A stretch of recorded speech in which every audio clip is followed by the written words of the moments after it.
My name is Michelle.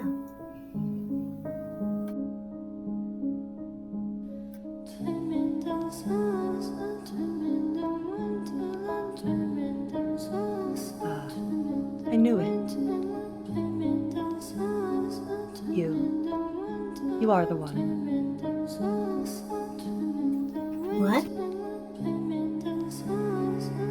You are the one I've been waiting for.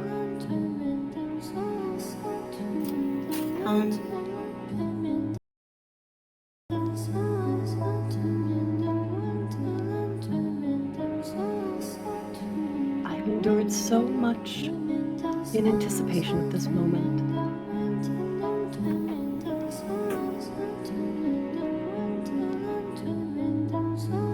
So that I could reunite with you.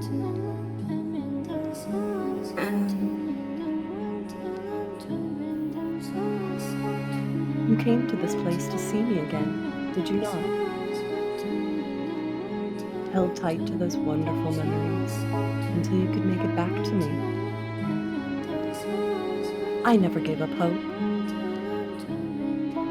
I always believed, and I hope you'll praise me for that.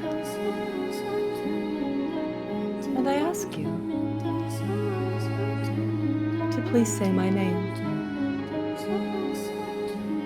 Please make me... I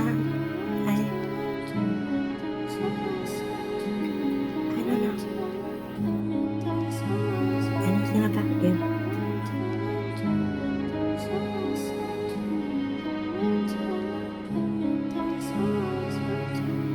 I'm sorry, you seem to be confusing me for someone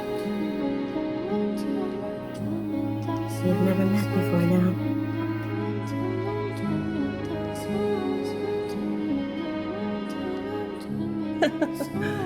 You jest. You are Michelle, are you not? That is my name, yes. But it's a fairly common name.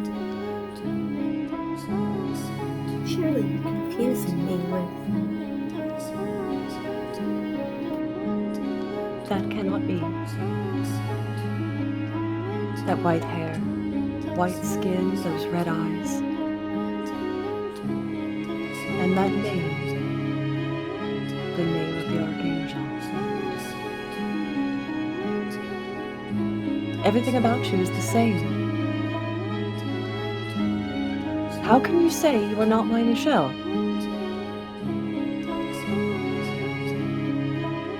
Please, Michelle, remember for me. Stay away from me.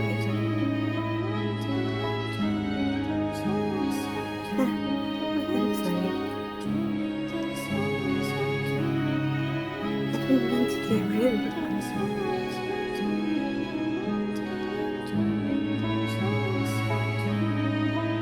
You would reject me.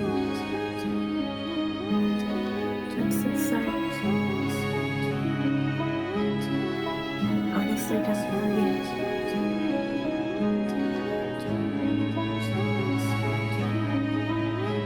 You care nothing anymore for the time we spent together. We have not spent any time together.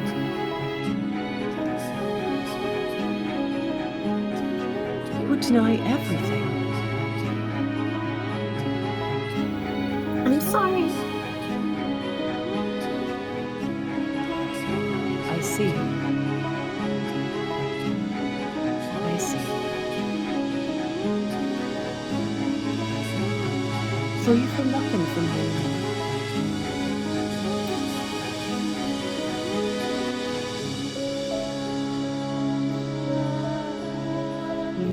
You do not need to say anything.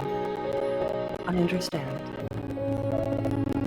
You are feeling a great deal of disgust towards me. No, Or perhaps it is fear. Yes, you are always so kind.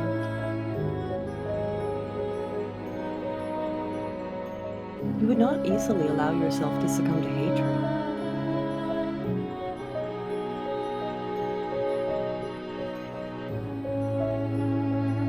I understand. Please forget everything I have said. You are here.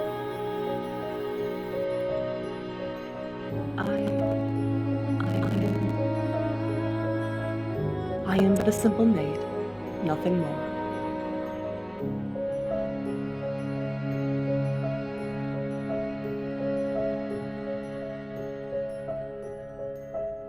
Laughable, isn't it?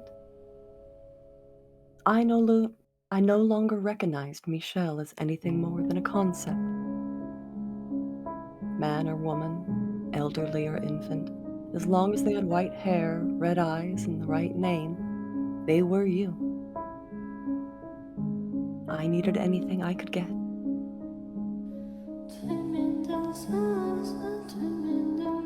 I was so desperate, the thought never even crossed my mind that she was not you.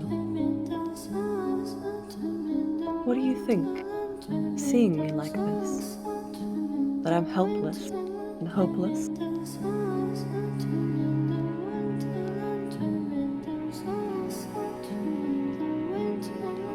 Listen to this, Morgana. Michel is back. She's finally come for me. But she does not remember anything, it seems.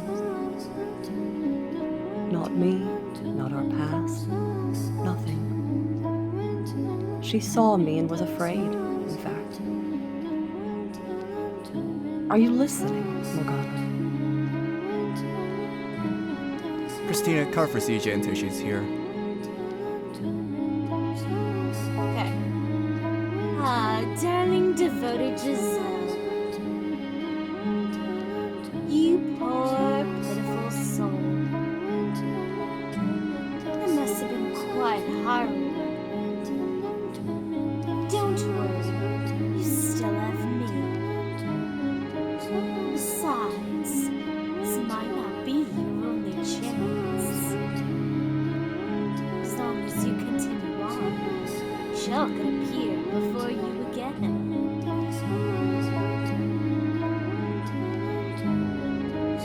Do you think she will remember me next time?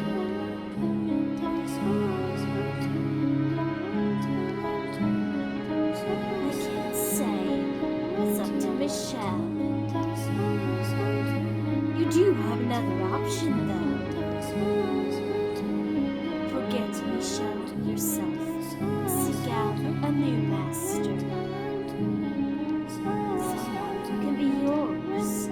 Someone dedicated, faithful, who needs you. Someone worthy of this mansion.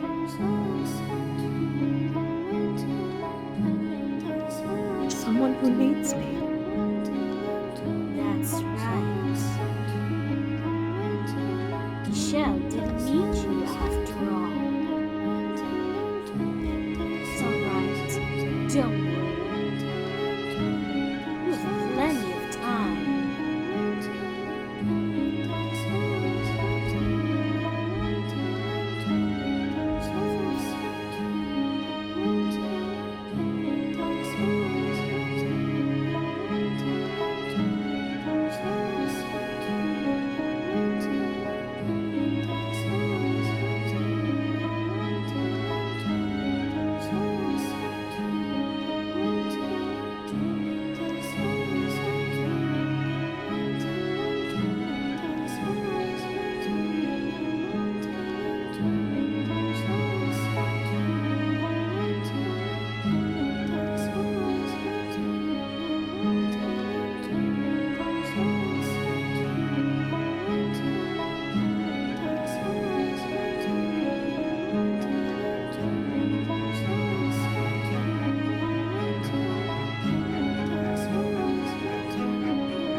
It's raining again today.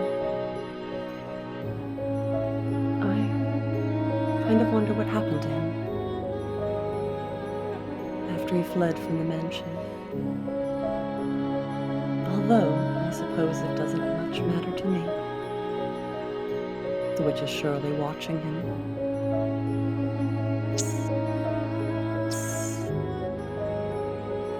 Such a dreadful storm. It sounds like someone crying.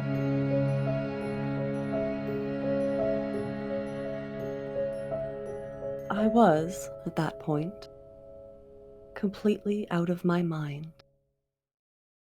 Broken. My smiles, frowns, and gasps had all been replaced with imitations. Shortly afterward, the flaxen-haired boy moved out of the house and went on to become a priest.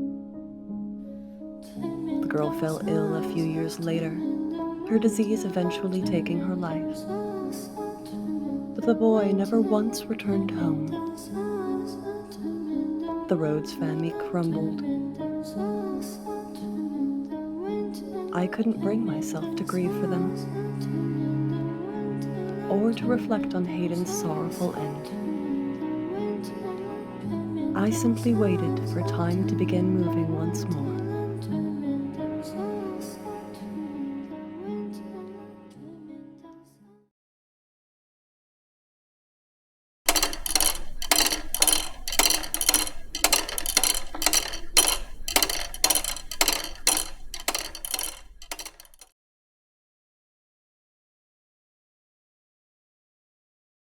Little remains to be said about my broken self. But as I stated before we began, this is the Maid's Tale. So I would like to take this opportunity to elaborate on events I was unable to show you before. That is, if you can bear listening to such a dismal, miserable story.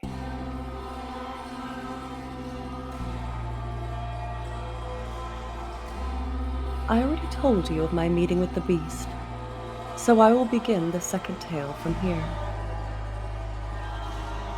After Beastia slaughtered the merchant who showed up at the mansion, his mad laughter echoing through the halls.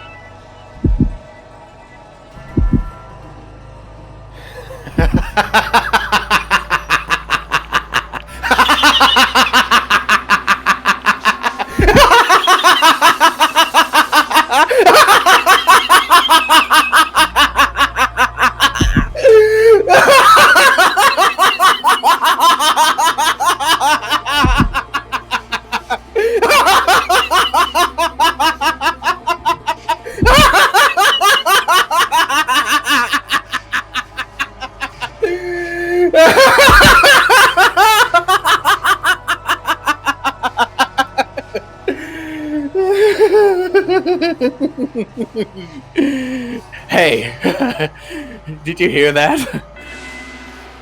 Did you hear his screams?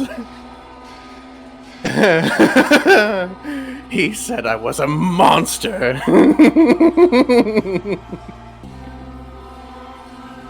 A mutilated body lay sprawling across the living room floor. As you can imagine, that was my first time ever seeing such a bloody, mangled corpse.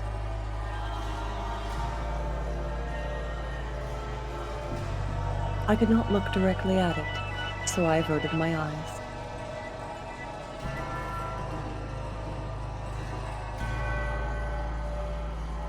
Hey. Hey! You saw it. I just proved that beasts are stronger than humans.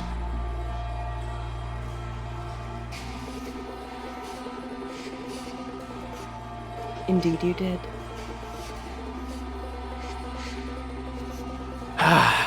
I know. I've got a great idea.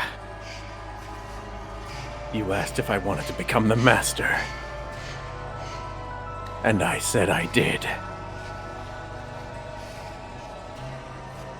Which means you work for me.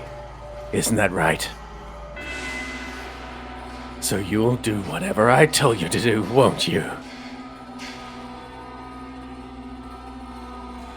What would you have me do? Chop up his arms and legs, and make a stew out of him. And don't you hesitate, or you'll end up like him. Yes, Master. He's trying to assert his total dominance over me. That's not proper behavior for the Master. Although, I am the one who offered him the role.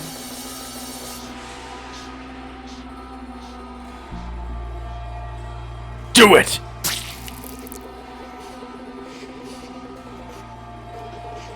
He's an utterly mad beast.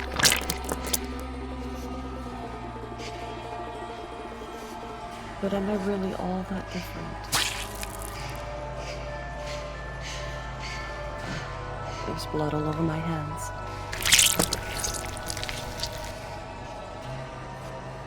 Sounds like someone's laughing.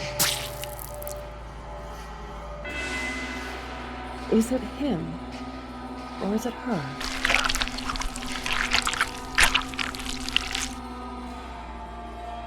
No matter what happens, it won't affect me.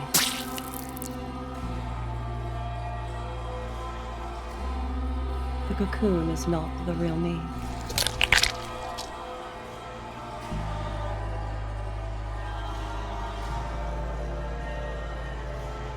I was looking down at what could only be described as a pile of human debris. I had done this, but that fact did not register with me. I felt nothing at all. Not regret, not anger, not sorrow or despair.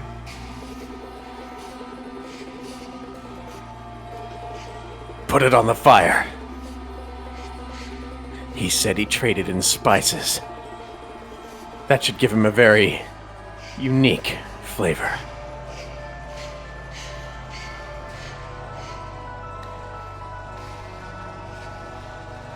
How am I supposed to work with this?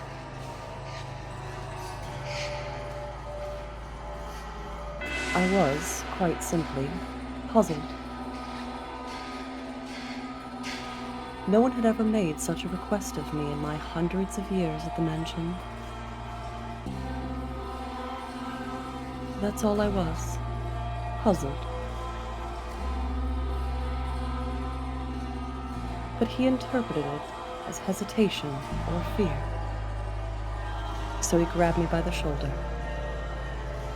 knocked me to the floor, and skewered me with that curious blade of his.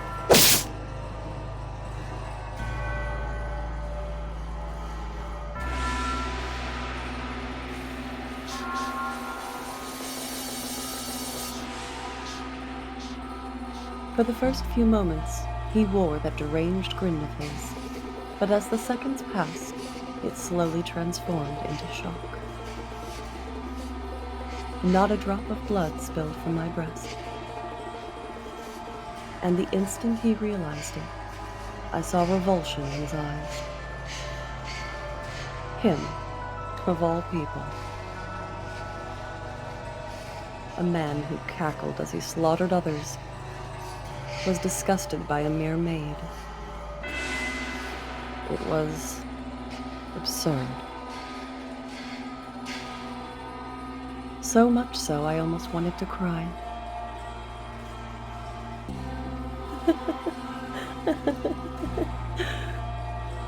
You! Is that all, Master? Are you not going to dismember me? You could try stabbing my face, or my neck, or my stomach, or any other part of me. Perhaps then I might die. Oh, now, don't look at me like I'm some exotic creature.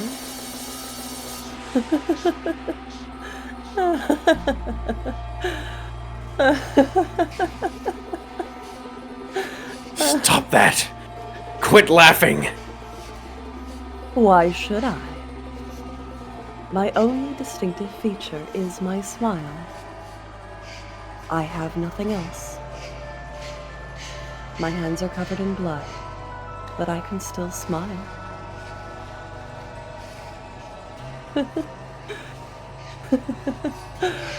It's ridiculous.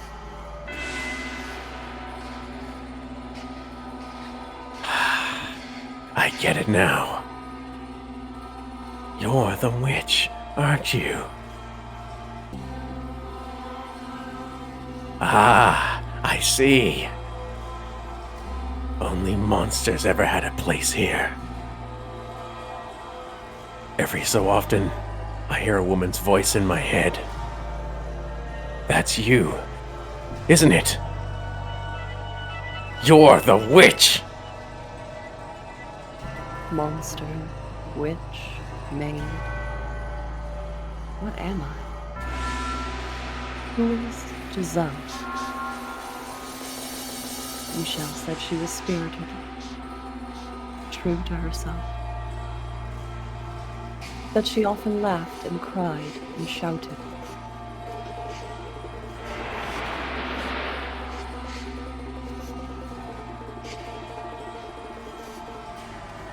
But I don't know anyone like that. I'm just a maid. Nothing more than a servant.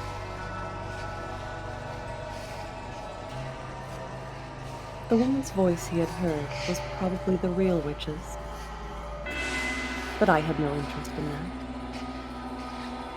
I almost would have preferred not having to think about anything at all. Nothing would cause me to waver if my head was empty. A world without joy or sorrow sounds quite wonderful. But nothing ever went the way I planned. For the white-haired girl, whom I thought I would never see again, appeared before me once more. I was quite nearly in a panic.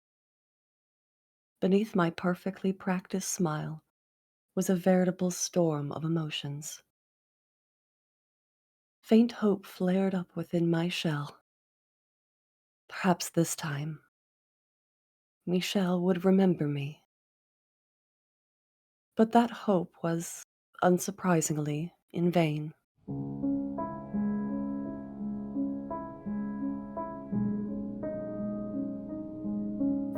Is someone there?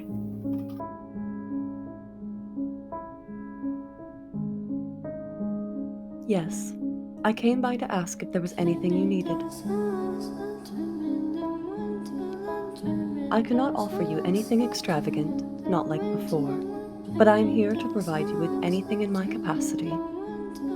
I appreciate the offer, but I need nothing. Being allowed to stay the night is more than enough. Do you work here in the mansion? Yes, indeed I do. I have been here for a very, very long time. A very long time?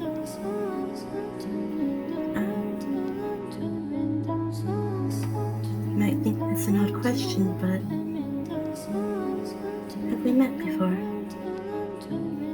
Something about you seems familiar. And I get the feeling I have been in this mansion before. Yes, we have met. It was quite some time ago, though. When was it?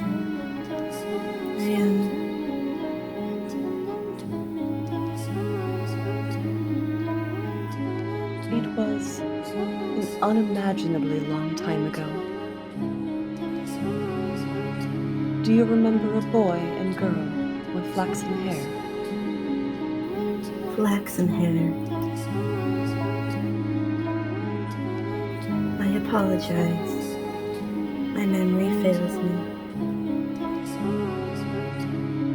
Do you not remember me either?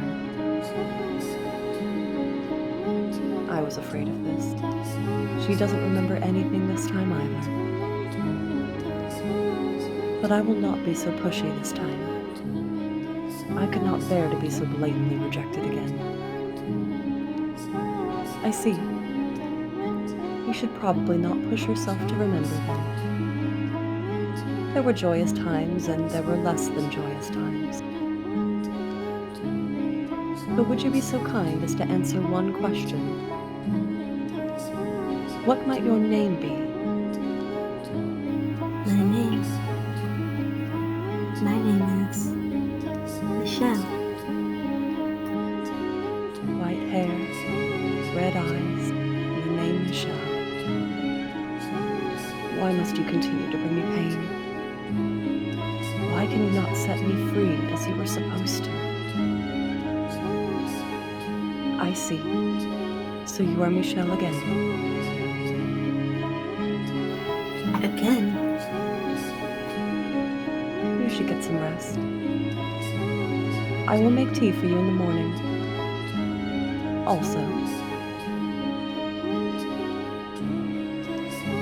go on. Close your eyes.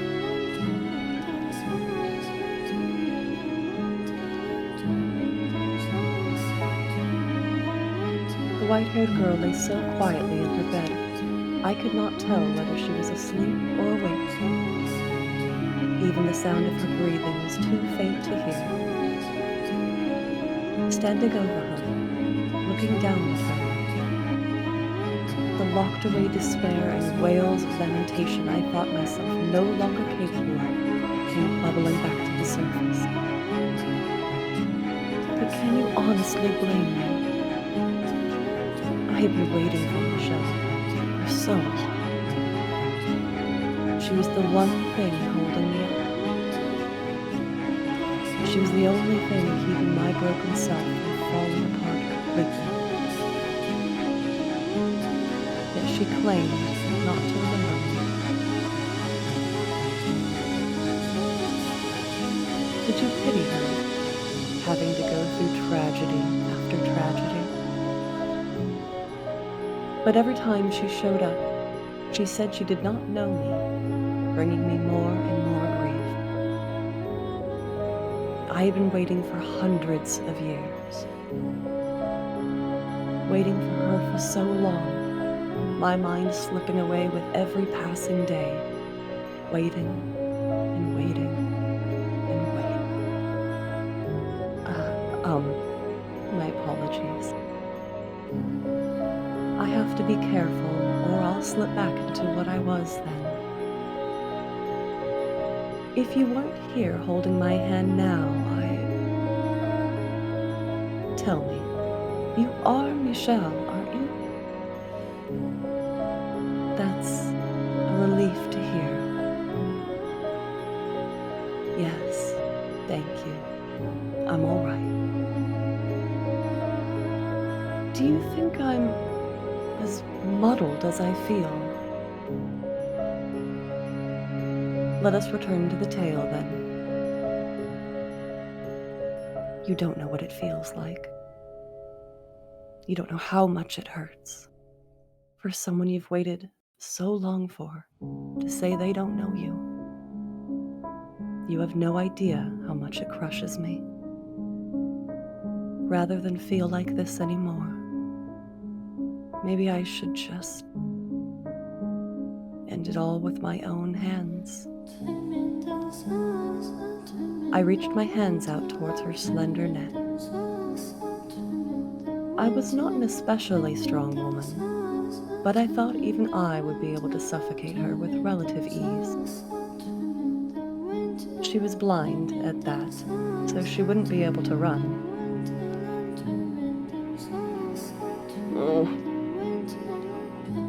However,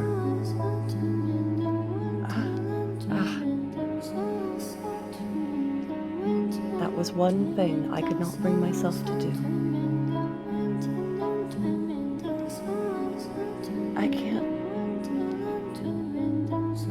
do it.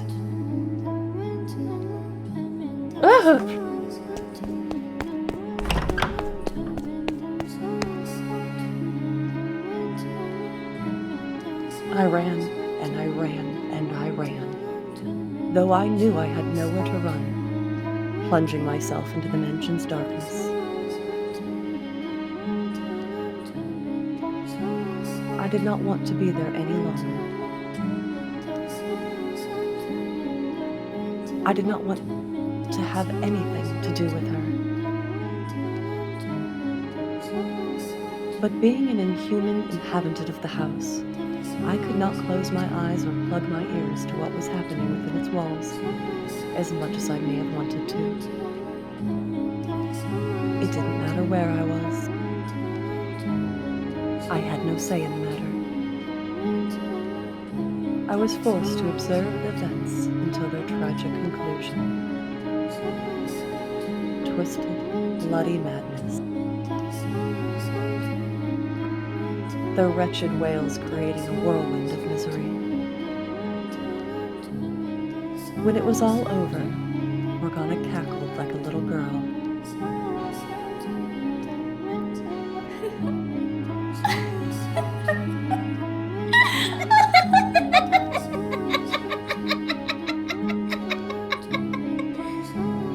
Go on, you have laughed too, my dear.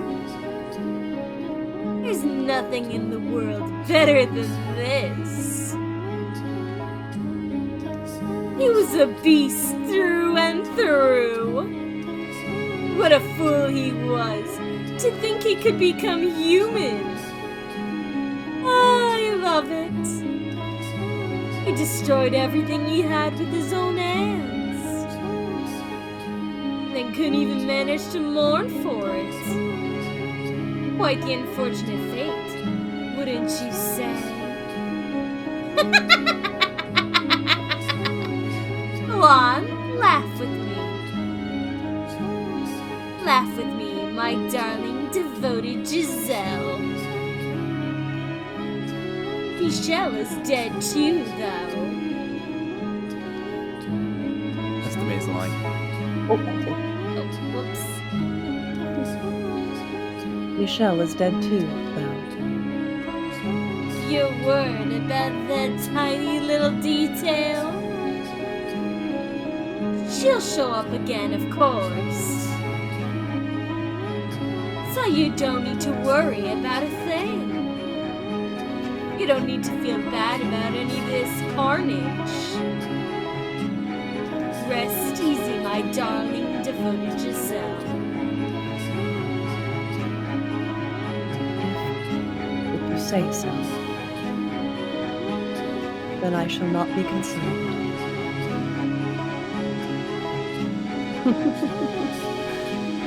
Yes, that's good. Laugh. Laugh, my dear.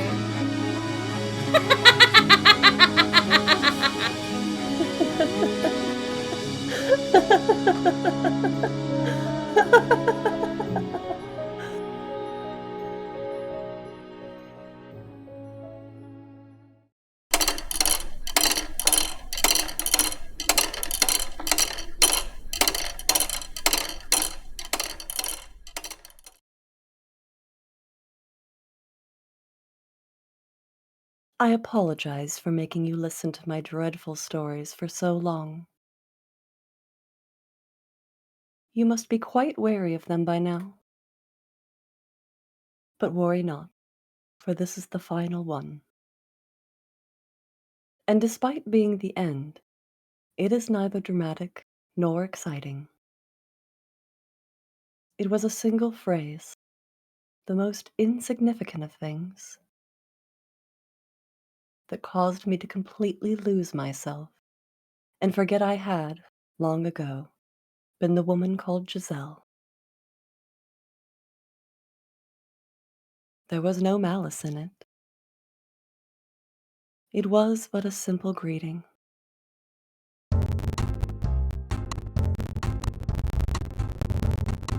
Do you remember how, the first time she arrived,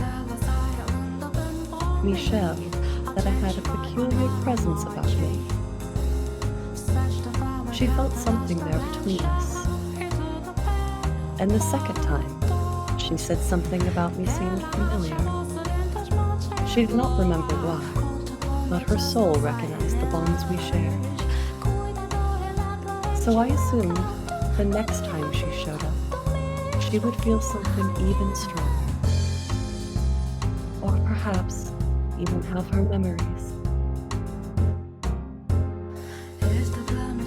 Despite having been let down again and again, I still held on to the faintest glimmer of hope. But when she appeared, she was someone else's wife.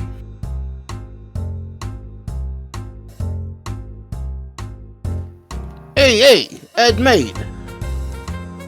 Get out of here! I'm right here, sir. Is something the matter? I figured you should get to know her as soon as possible, since you'll be spending a lot of time looking after her. Hey, get out of here! Ah, Christ. It's not a goddamn confident bone in your body, is there? I'm sorry. I'll be right out.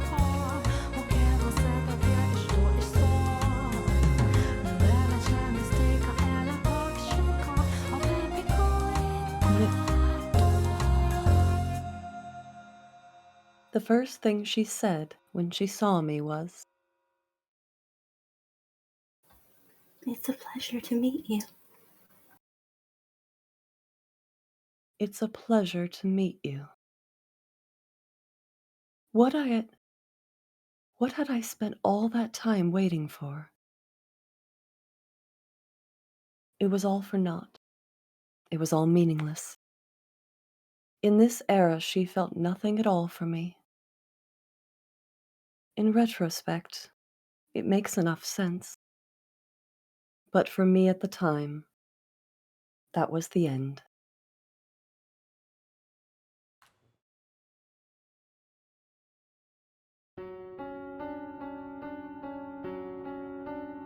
Morgana. Morgana! Cast me into darkness. Make me a formless being like you. I don't want to be here for another second. I don't want to look at her ever again. Morgana! Morgana! Please listen to me. I'm begging you.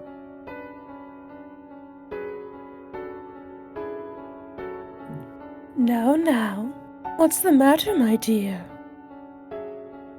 It's not like you to throw a tantrum. I can't take it anymore.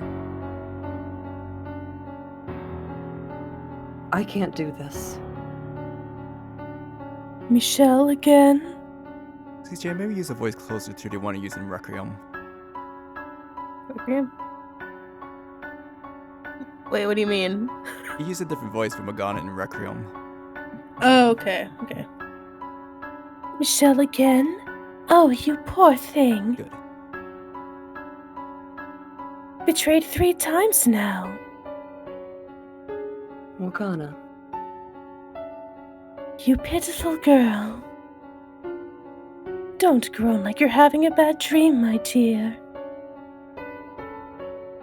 I'm here for you. Please, Morgana. Erase me from existence.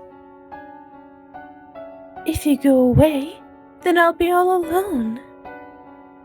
And that would be absolutely dreadful. But I... Tell me, what torments you so, my dear? What? Michelle, whom I've been waiting on for so long, doesn't...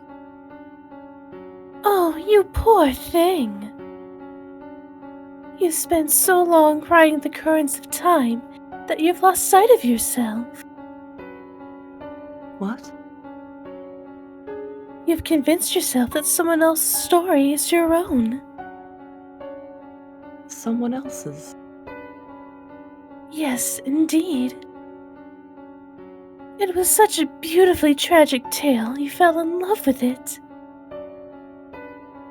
It resonated so deeply with you that you felt their pain as if you were your own. What are you talking about? I wanted to tell you, my dear, but you were so convinced it actually happened to you that I couldn't bring myself to take it away. Then, what about Michelle? She's not the one you were waiting for. And you are not hers either. Then, what about Giselle? That is not your name. Then, who am I? Who are you? That's a very silly question. You are this mansion's cursed witch. I'm the witch. That you are. You're both the maid and the witch. But how? Do you truly believe that someone who has eternal life, who doesn't bleed when they're cut, and who can smile no matter what happens to her, isn't a witch? How much of this Giselle's memories do you actually possess, my dear? How clearly can you remember her life? You can't, can you? You don't know what kind of story Giselle and Michelle wove. And you wouldn't, because you're merely an onlooker. Much like you are now for this present tale. And by contrast, how much of the witch's story do you know? You should know it very well. Yes, but that's because you... No, my telling it to you is not the reason.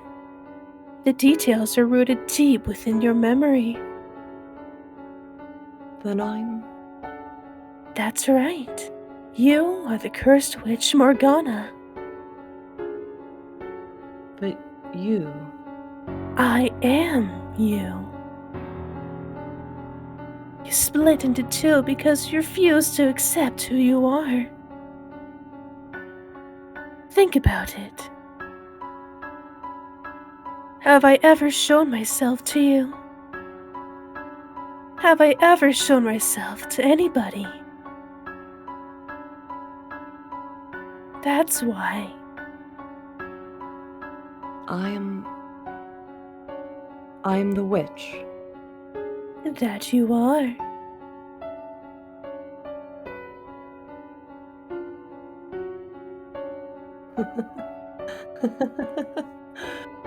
I see.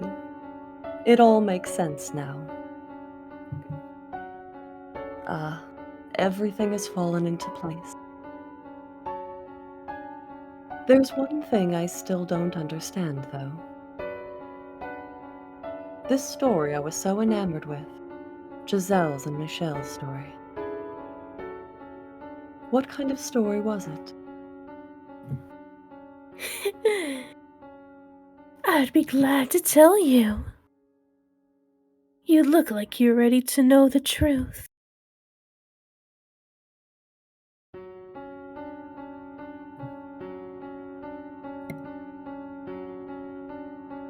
I believed every word she said. All my worries melted away like they were nothing. The sight of the white-haired girl no longer kicked up waves in my heart. In fact, I found myself wishing for her to find happiness.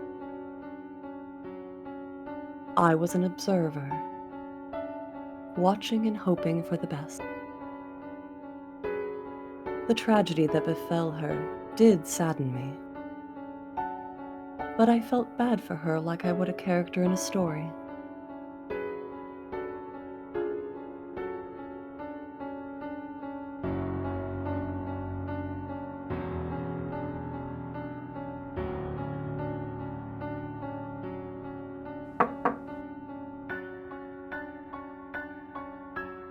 I brought you your medicine, Master. Thank you. Just set it down over there. Yeah? What are you staring at? My apologies. I was simply musing about how much time has passed. I can hardly believe it has been 40 years since you were a bright young businessman. And you haven't aged a day. Why, thank you. I am a witch, after all. Well, I don't care much what you are. You could be the Grim Reaper for all I care. You still work harder than anyone else. May I ask you a question, Master? What is it? Why have you not returned to your homeland? I thought it was a place quite dear to you. I can't wait for her. Back there. Do you still believe she will return? To a degree, I understand how difficult it can be to wait. Though for me, waiting now brings more joy than pain. With your lifespan, Master, it will be the pain that wins out. Perhaps you should consider letting go. Tell me, was her name really Michelle? Why, yes, it most certainly was. But why would you ask such a thing? Have you forgotten your own wife's name? You have waited so long that it would seem, like me, some part of you has begun to break down. You poor, poor man. You know, you look a whole lot more pitiful than me. Oh, my.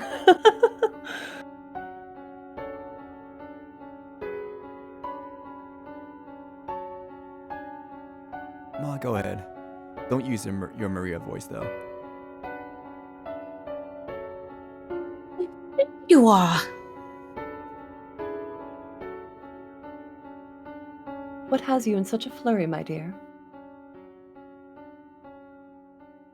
You are a noble servant. You must maintain your composure at all times. The master? What about him? He was found deceased in his chambers. The doctor just came out.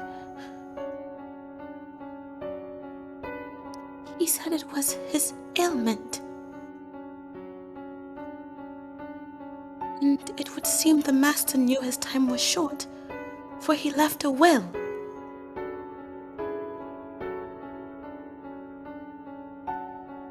Asking not to be given a funeral. I see.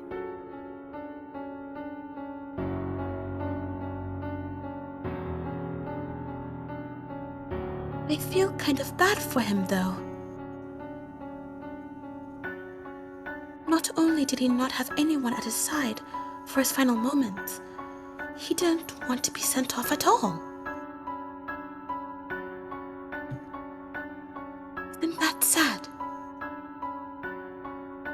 It is for the best. There is not a single soul in this world left who could send him off.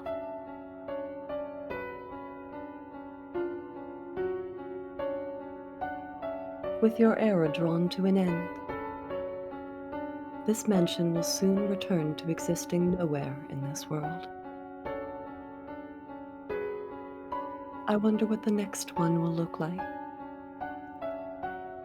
I wonder if misfortune will befall her once more.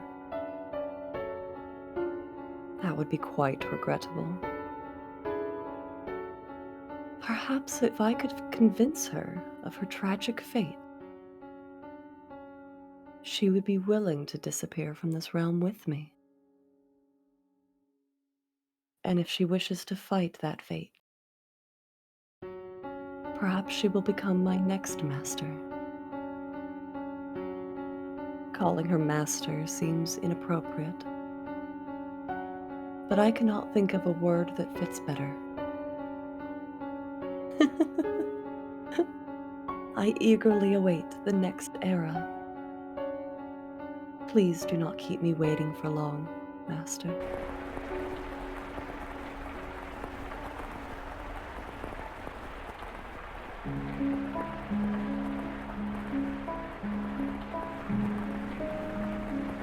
Time pressed onward, and then, at long last, you arrive.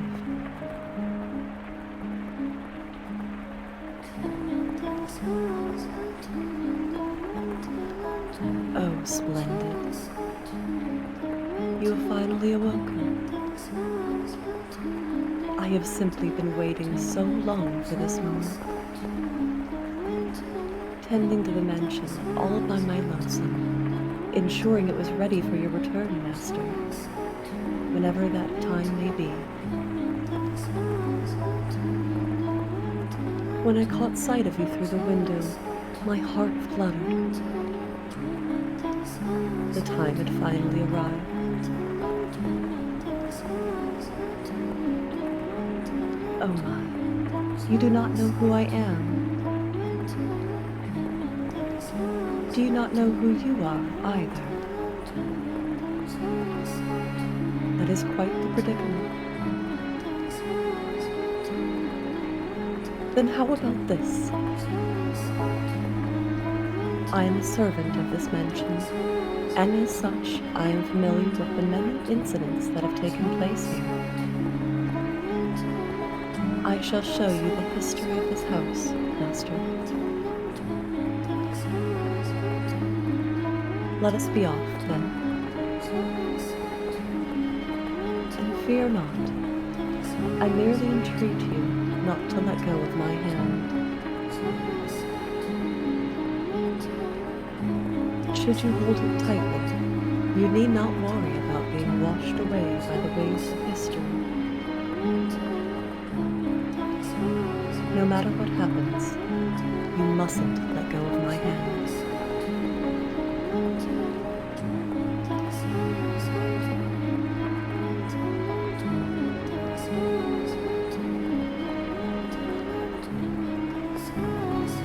No matter what happens, no matter what you see, never again. Let go of this hand.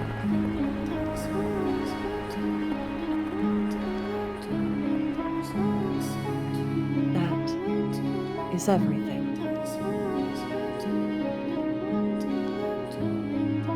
I prepared a number of things to say when she was finished with her tale. I can't manage to put any of them into words. I must hate myself for thinking it would be so easy. For letting myself hope I could simply put her back to her old self, accept whatever had happened to her. Take her hand in mine, that would solve everything. The truth is so much worse than I imagined. So much more harrowing. Susan was subjected not only to her own terrible fate, but every single one of this house's tragedies. The tales she told me, the things she witnessed with her own eyes. How can I possibly blame her for forgetting me, for forgetting herself? After so many hundreds of years, no, I should be. Why? Why didn't you come for me?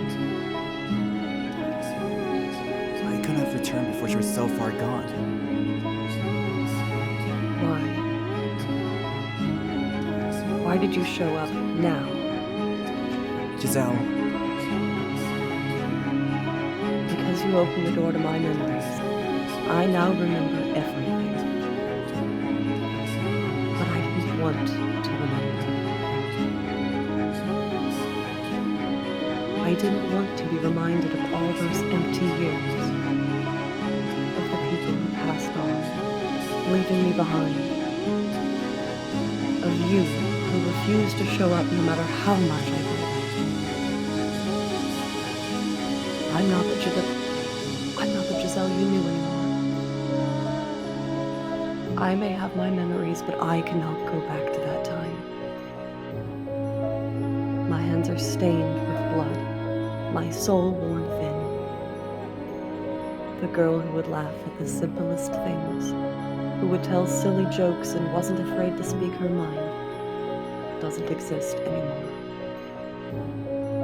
That Giselle is dead. How can you say that I am the same girl? How can you say I feel the same way I did? How can you be sure that even now, I still love you? Can you deny the possibility that I no longer yearn for you, but the white-haired girl? Can you deny the possibility that my love for you has transformed into hate? She brings her hands up towards my throat and make no attempt to move out of her way. Her fingers brush against my skin. They feel as frigid as death itself, far colder than anything I've felt from her thus far. If she were to wrap her hands around my neck, she wouldn't even have to squeeze to stop me from breathing. This is the fork in our road. One word will decide everything.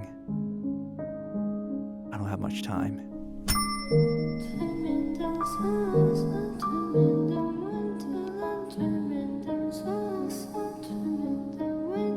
I had to say something before the cold roused me in my voice.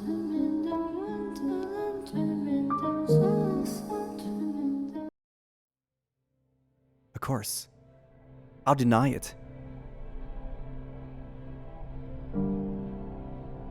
While I was floating in the darkness, I heard a voice. Regrettably, it took me far too long to realize that it was your voice, crying for help, calling for me. You may have lost hold on your old self, but somewhere deep down, you kept calling for me. Which is how I found my way here. I refuse to believe that isn't real. I refuse to stomp on a love that survived for hundreds of years. By all means, hate me. If that's how you feel, that's how you feel. I don't care if you spit bile at me for the rest of eternity. I would not let go of this hand. Because you asked me not to. I could kill you right now. If that's what you want, then go right ahead. I'll fight you with all I got. Giselle, I miss you too much to lose you again. I don't care if it makes you despise me. I don't care if you think I'm being inconsiderate. I want to save you. But I'm not the Giselle you once knew. I'm an abomination. My mind and body are twisted beyond recognition. I'm a disgusting monster. The woman you fell in love with does not exist anymore. So just forget about me. You are the one who should be saved, set free from me. You look the same to me. Your manner of speaking, your temperament, your physical appearance may have all changed. But you're still the same Giselle I love.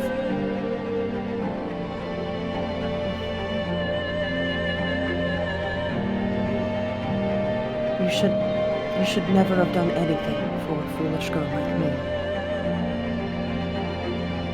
You gave your life to save mine.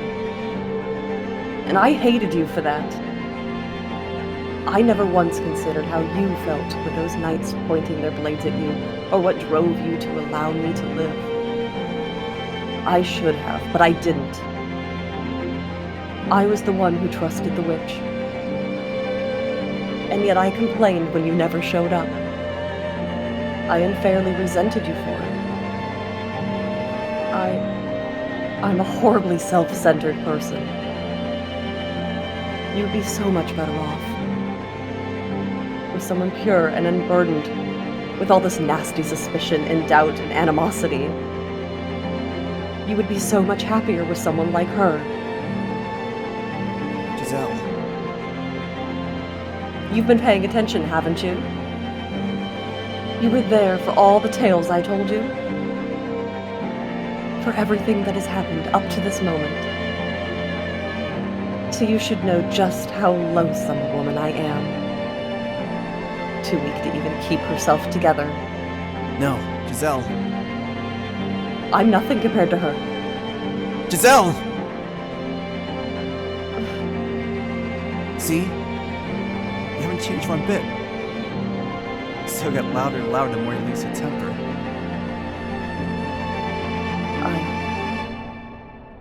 Why do you feel the need to compare yourself to her? Because she is a better match for you. Giselle, I want you to listen very carefully to what I'm about to say. I'm so sorry for keeping you waiting. I want you to believe me when I say I dearly missed you. From the bottom of my heart, I wanted you back. That has not changed.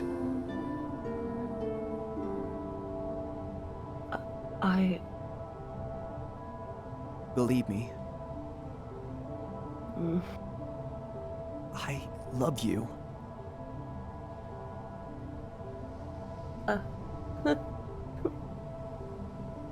I missed you so much too.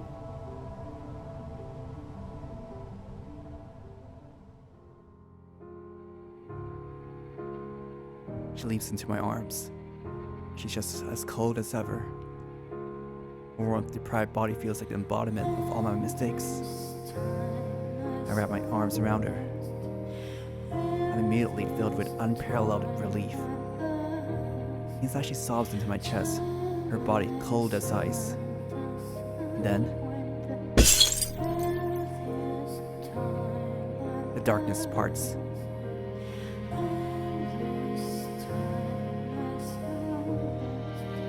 We are once more at the top of the observation tower. Still shrouded in a miasma of shadows, but we're back in the mansion now. We've emerged from the darkness in our heart. Michelle, Yes? I'm sorry. For what? I never should have erased you from my memories. Yours are the memories I needed to hold on to the tightest. I was so glad to hear you say you still loved me. Even after learning the truth about me. Thank you so much. I'm incredibly relieved. As I watched, it felt like we were slipping farther and farther away from me, Giselle. It terrified me. Maybe it makes me a coward or pitiful, but I was truly afraid of you coming to hate me. I would never hate you, Michelle. Ever. Thank you. We must leave this place. What? It would not be wise for us to remain here long. We are still thick with darkness. But the front door won't open. And even if we could get out from somewhere, what would happen to us? We finally found each other again after for so long. I want to share a quiet, modest life with you like before. What if that all disappears when we step outside? After all, we are. It doesn't finish, but I feel like I know what she was going to say. We're different now. She's a step far outside the bounds of mortality. The same can be said of me. I am, the man known as Michelle, is long since dead. Mansion itself doesn't follow the rules of nature either, as beings no longer in possession of their proper forms. Stepping outside these walls could very well mean the end of us. I can't say what might lay in store. But we must return. Even though, by staying here, we could be together for all time. I don't imagine that would be a very happy life. There's no sun here, no chirping birds, no trees, or breeze to rustle the leaves. If we stay here, the nothingness will eat away at us. We'll finally reattain our old selves. We need to take action now, while we can. What if I say I want to stay here? And I'll drag you out.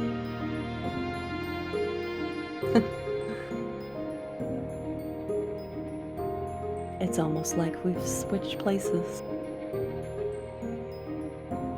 Back then it was you who wanted to stay. It's also kind of funny hearing you speak favorably of the outside, especially the sun. The words that saw thanks to you are on my lips. Before I can say them, I find myself hypnotized by her smile. That smile has picked me up so many times. It claims that her only redeeming feature, but if she didn't have it, my life would have gone a very different direction. I'm grateful to have gotten that back too.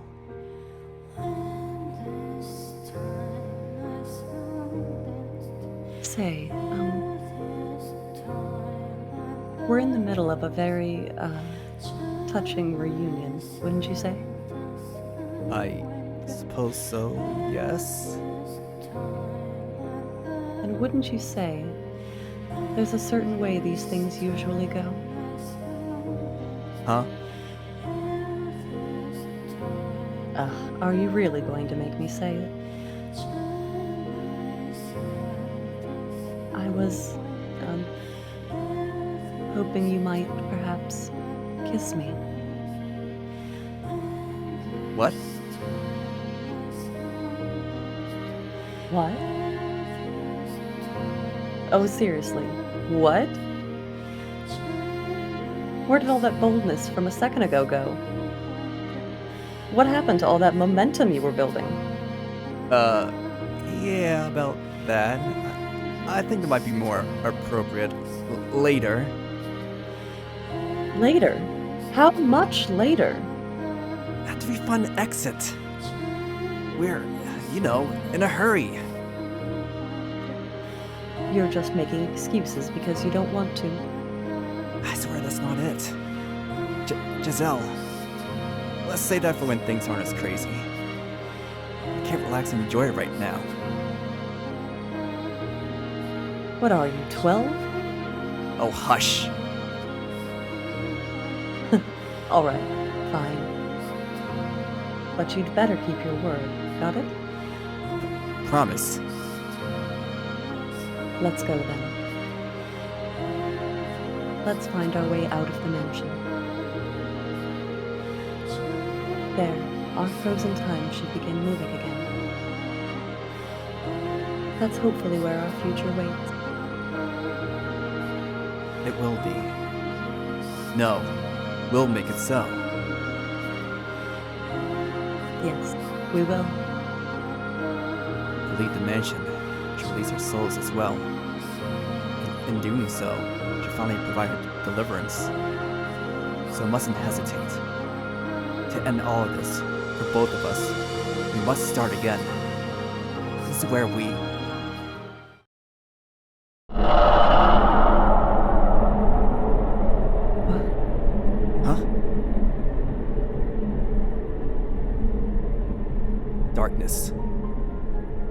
the blackness purer than anything I experienced in this house. Not a trace of light anywhere to be found. What did I ever think? The house would let us go so easily. What did I ever think? Our time in the darkness was over. Michelle! The darkness surges through the open door like a wave, flooding the observation tower. Like ivy growing wildly to cover every last inch of every surface. Consuming, defiling, eroding. Our fingers slip apart. A concentrated rancor rains down upon us. CJ.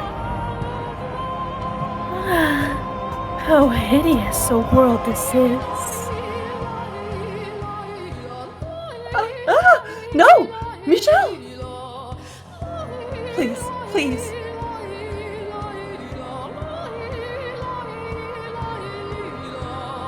Don't let go of my hand.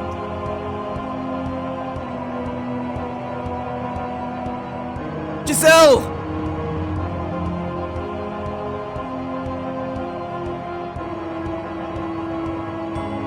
Michelle! I said I would never let her go again. I said I would get her out of this place. I swore I would. But as hard as I try to stretch, I can't reach her hand.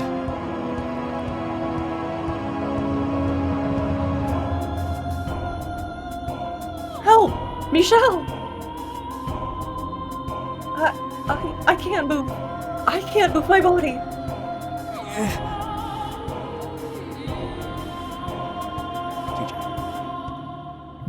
I went out of my way to give you a beautiful tragedy.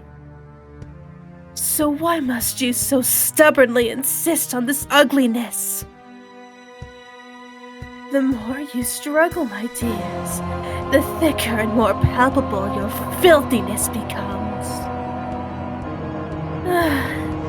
It's sickening. Wouldn't you agree? She always spat her bile with a song-like cadence, singing like a little girl, chirping like a little morning bird. She celebrates misery. She watches for the worst possible moment to let out a cackle. Morgana!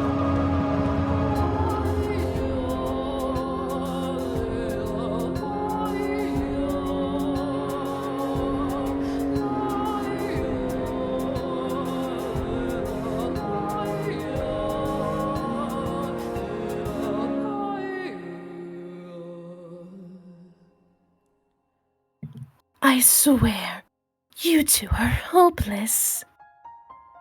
I pity you. I give you my deepest condolences. Let go! Let me go! Don't take me away from him. Giselle! The darkness seeping into her grew thicker by the moment. His black tendrils weren't just wrapped around her, but me as well. Stop this, Morgana! Let her... Let her go? Wow! Nothing more original. I need a devoted puppet to protect this mansion for me. So I can't give her up. Not even at your request. Besides, why should I give back something you threw away? Something you abandoned again and again. What are you talking about? You still haven't figured it out, my dear? Or are you just feigning ignorance for your own convenience? You always did like to withhold anything that might prove disadvantageous.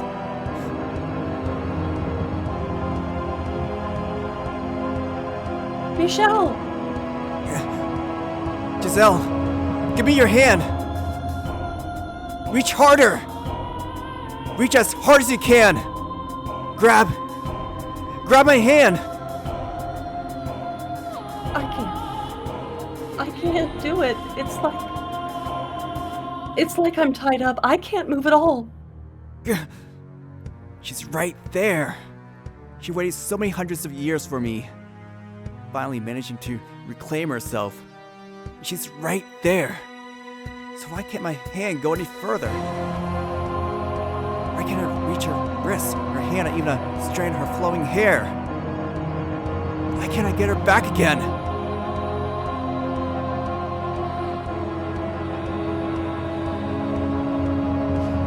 Michelle!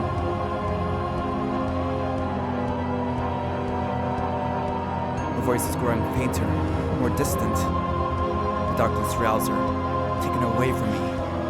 Her arms, her fingers, the hand she led me with. Her smiling face. Her once glowing grin, now her more modest smile. The richest darkness, stealing every last bit of her.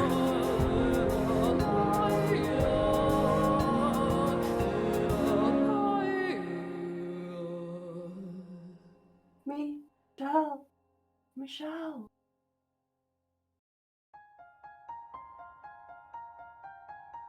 Stop.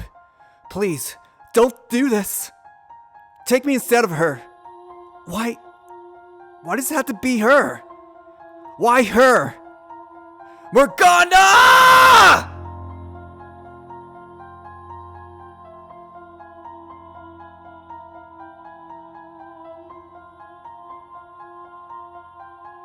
Why? Because your work is done, my dear. By all accounts, as the one who resurrected me, you should have become my guide as well. But you let a silly woman emotionally manipulate you, and you gave up on cursing others. And then you threw away your life, deluded into thinking you were protecting her. Morgana! You already gave up the position once. Don't think you can just walk up and ask for it back. Set her. Set Giselle free! I'll do anything you ask. You need a puppet. I'll be your puppet. You want more from me?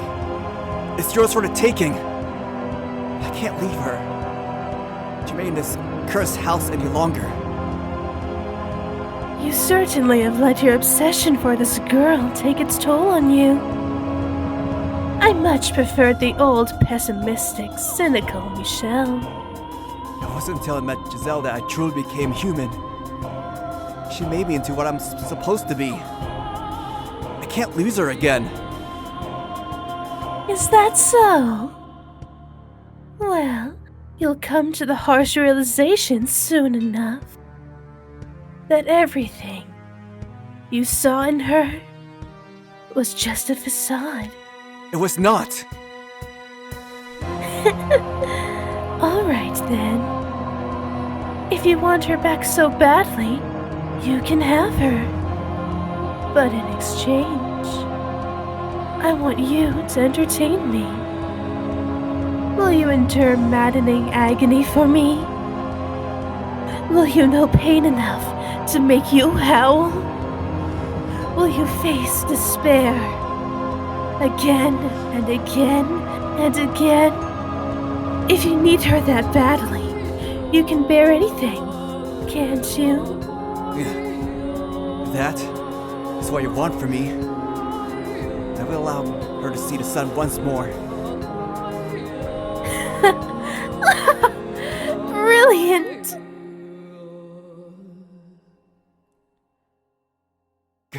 Wait! Morgana! Morgana! As you wish, foolish boy. I was looking for a way to keep busy anyway. So I'll use you to kill some time. Find your way to me, my dear. Find your way to me without going mad or succumbing to despair. And do hurry, or she might lose her mind again. Those memories you forced her to relive, Those hundreds of years she spent locked away in her shell. All that fear that ate away at her. It's a bit much to have to reflect on with a clear mind. Wouldn't you say? So I need you to be there for her. Why have to get her out of here? That's my obligation to her. You're the one who let go of her hand, though. You can put a broken cup back together. But the slightest tap in the wrong place will shatter it again. Morgana!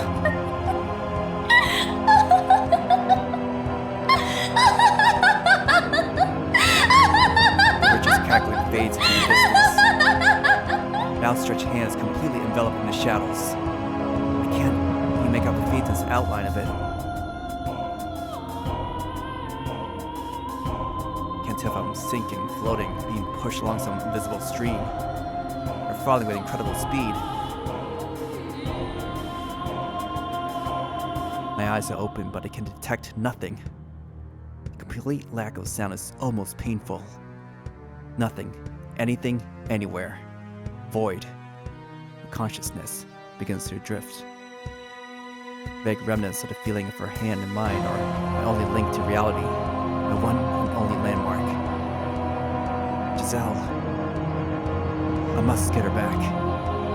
She waited, enduring for hundreds, no, almost 1,000 years. Now, it's my turn to act. I had to hold that resolve, hold it firm, so that I never forget her again, so that I never lose myself again, even if I'm consumed by the darkness. I must never back down. I must never look away. I must never lose her.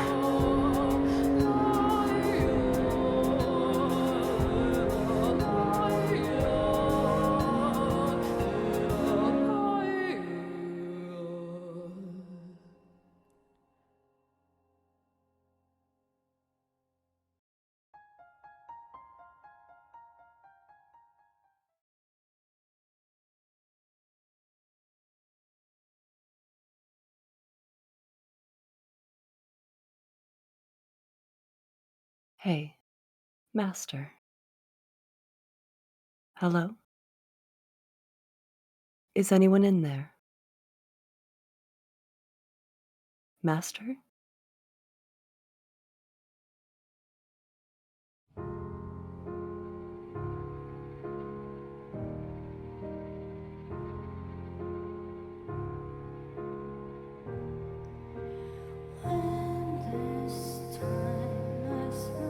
Giselle?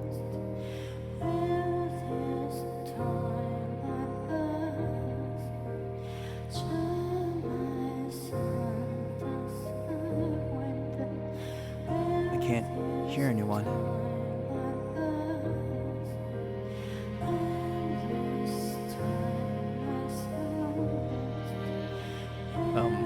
Let me check something.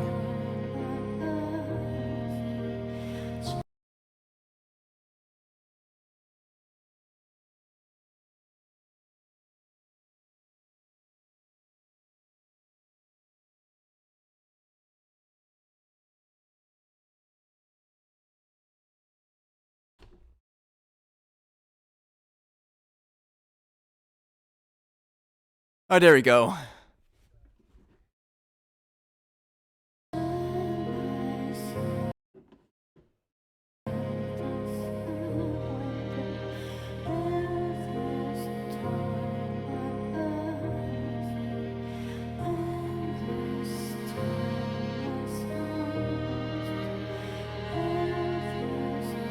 Giselle.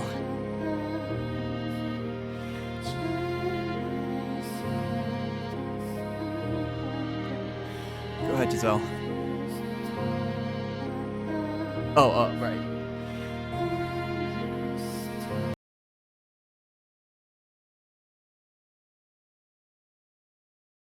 The stream is gone, so is my raison d'etre.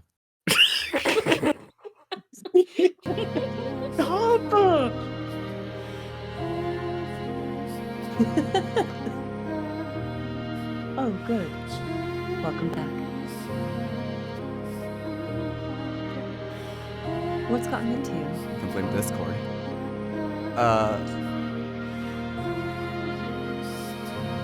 I thought you had fallen asleep with your eyes open. I'm not accustomed to people needing my attention. Or, I suppose, talking face to face at all. This is a mansion? Giselle's right in front of me. Smiling like she always did. Smiling for me. You're not hurt. Giselle?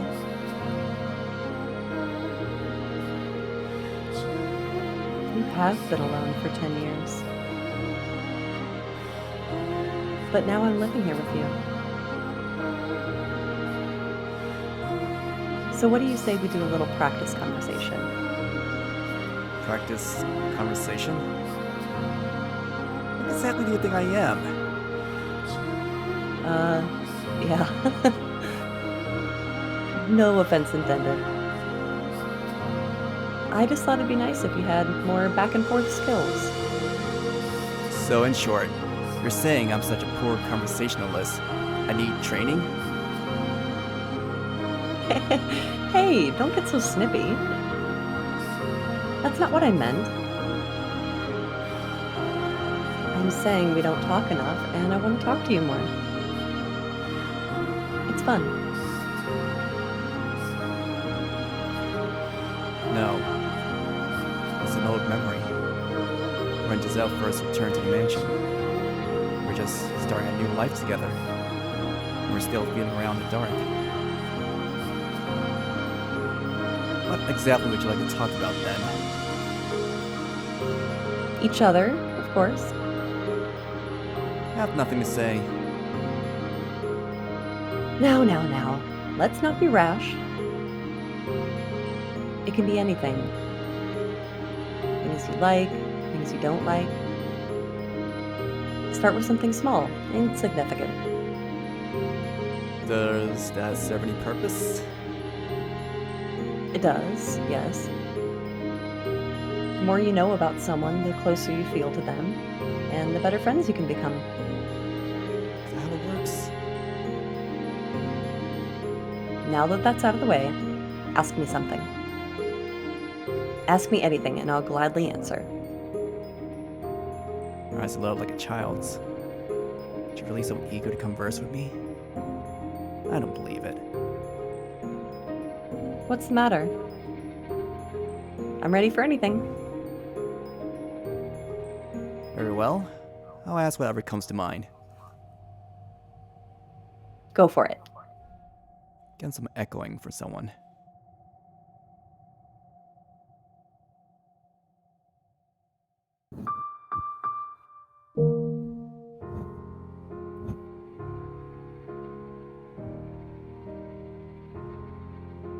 My age?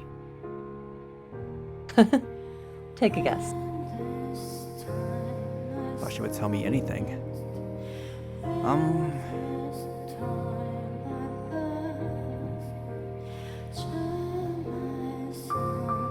Are you 20?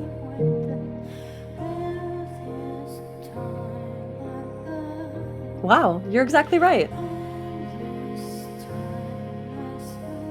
You're surprisingly astute, Master. And what's surprising about that?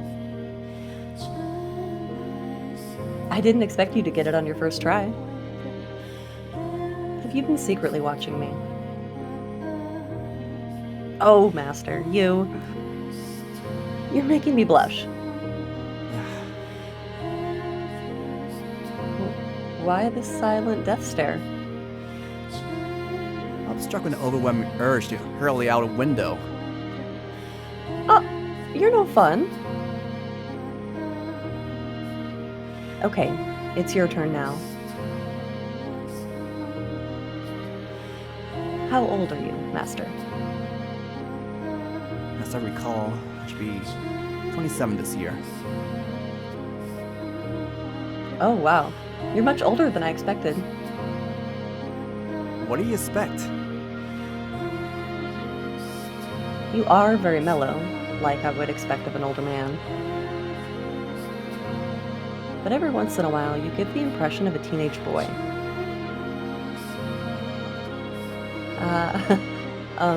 For what it's worth, I mean that in a good way. What it's worth? Tell me about your family. You want to know about my family? We were pretty normal, I think. Not much interesting about us. We've been able to get citizenship in the capital, but we weren't super rich or anything. In fact, it was because we were having money troubles that I ended up here. It's not easy for 3 women to make it on their own. You didn't have a father or any brothers? No. We lost my father to a plague when I was young. And since then, it's been me, my mother, and my older sister. But they're both bright, lively people. Our family motto is, "A smile can make anything better." That explains why she can still smile now. You have the nearest coming to despair. I've always kind of wanted some brothers, though. But no more suited to physical labor, yes?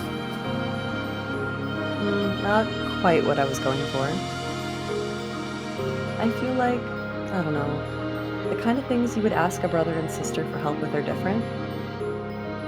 I'm not sure how to explain it, but a guy with broad shoulders, muscular arms is someone you can look up to, for instance.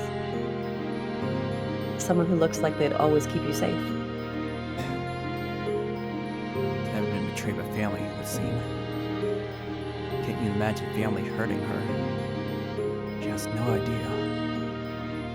Those closest to you, those who are supposed to care about you more than anything, can be your greatest enemies. Your blood is a bond heavier than any chain. Master? I believe your brothers are still on your side. It's been so long, I don't know if they are. I don't know what they think about me anymore. I'm sure they're still your allies. You want to believe it too, don't you? You want to believe they're not enemies. Let's believe in them together, then. Anything you want to believe, you should. It's such a better way to look at the world than the other way around. You have to be positive, or one day you'll crack. Always remember to have faith, so that doesn't happen. I don't understand. She's honest about her emotions in a way I simply cannot be. It's the exact opposite of me in that regard. But yet, she can still read me. I don't get it. How can she understand me like that? It's like she can read my mind. If only I could just tell her everything. Get on another page of our mindless chatter. Get everything weighing down on me off my chest. Is something the matter? You're cruel. What? I said you're cruel. I'm sorry. Ignore me. In preparation for the day you can finally go back home, you're going to have to stop being such a picky eater. Where did that come from? Think about how terrible it would be if, when that day finally came, you went back sickly and weak and emaciated. You wouldn't be able to enjoy yourself. You're still all right, Master. You're doing okay. So let's try to keep you healthy.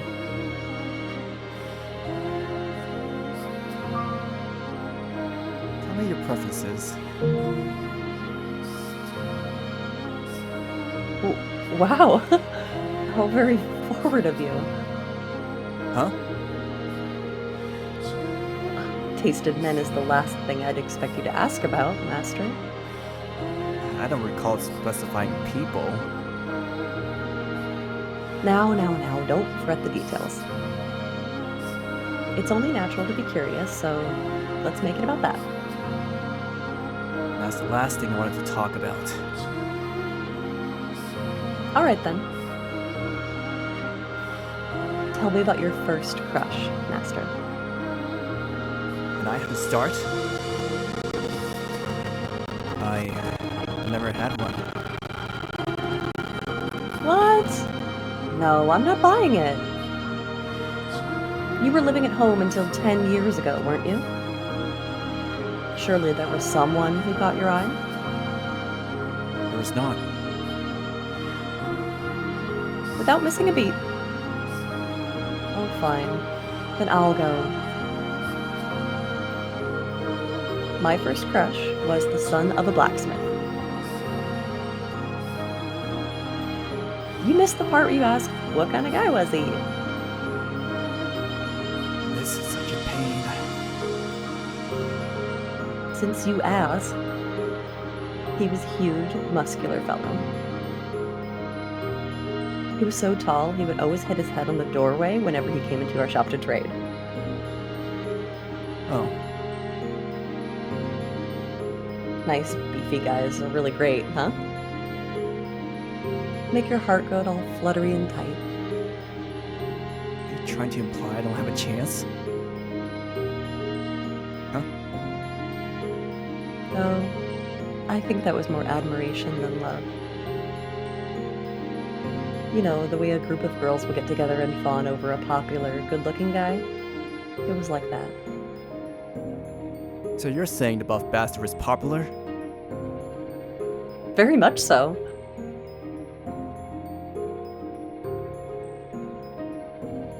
I wonder what love feels like. I never got the chance to find out before ending up like this. Oh, I'm so sorry. I didn't mean to get all dark on you. Say whatever's in your mind. I don't deserve your consideration. It was my family that put you through that, after all. Perhaps it's my reticence that causes her to watch you step around me. Damn. I had to come with something to say. When I was 14, one moment.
When I was 14,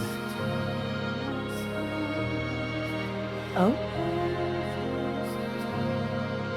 you asked about my first crush. Ah, I knew you had one. So tell me, what was she like? She was the daughter of a noble family. Her name was Amy. She was a year older than me. love between nobility. A world I can only even imagine. It never went anywhere. What? You didn't try to woo her? You didn't shower her in presents? Were you, by chance, a late bloomer, Master? She was my brother's fiancée. Oh, I see. So it was a love that could never be realized. That's sad. Not really. Besides, I don't feel anything for her anymore. What I felt then was just impulses. I guess that makes us both inexperienced. I suppose it does.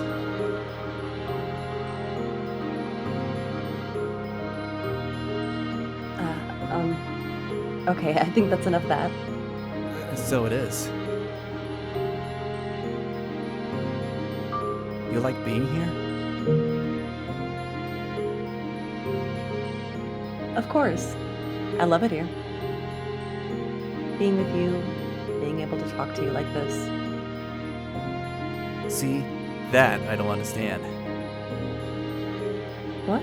Why not? I find it difficult to believe there exists any reason speaking with me would be anything but unpleasant. You're so negative.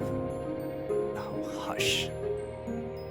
Say that, for example, instead of me, there was someone not so pessimistic here. You'd rather be talking to them, wouldn't you?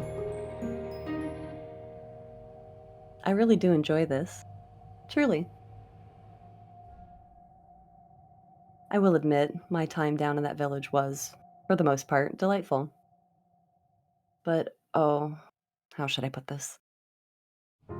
I started realizing, yeah, I'm kind of forcing myself to fit that image. And I'm trying to convince myself that that's okay. But somehow, when I'm here, there's none of that. I wonder why that is. I certainly wouldn't know. I suppose you wouldn't. Ah, I know. Maybe I think of you as a kid now. Come again? I love talking to kids. What? Hey, now don't give me that look. What I'm trying to say is, you're very sincere, Master. You're not going to smile and then stab me in the back when I turn the other way. I can relax around you, which is nice. I see. You just blushed, didn't you? You're blushing, you adorable little thing. It's alright. You're allowed to fall for me. Is there any window in particular you'd like to be thrown out of? No fun at all.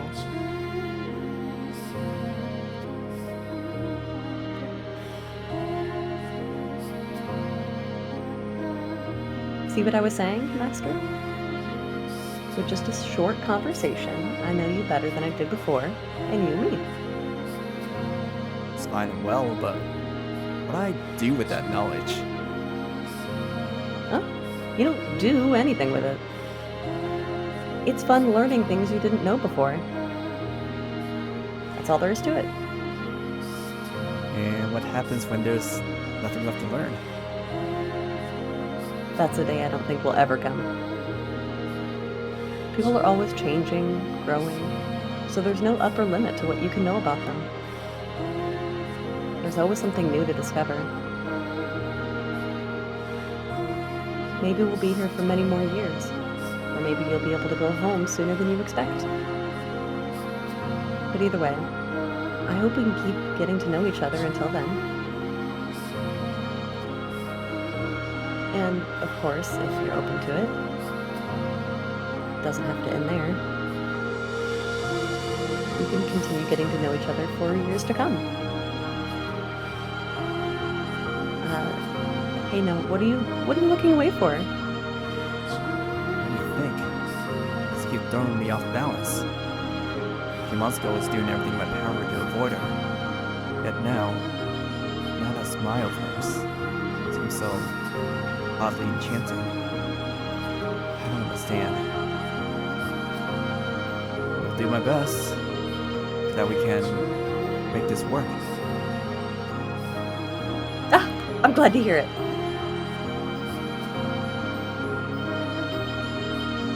So, it was too awkward back then. To even compliment you and your smile.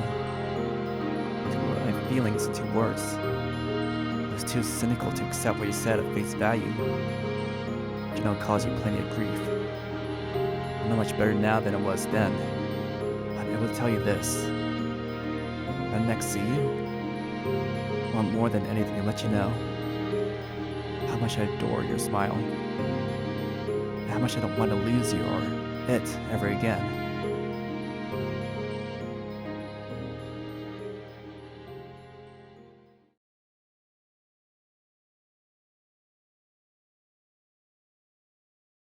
CJ.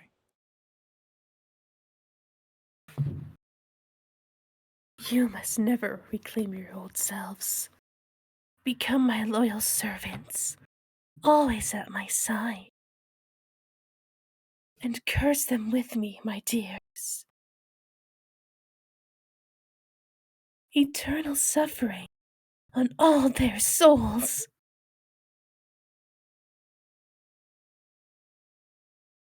A consciousness, wavering like a ship at sea, slowly drawn back to the surface. With each new breath, feeling gradually returns to my fingers.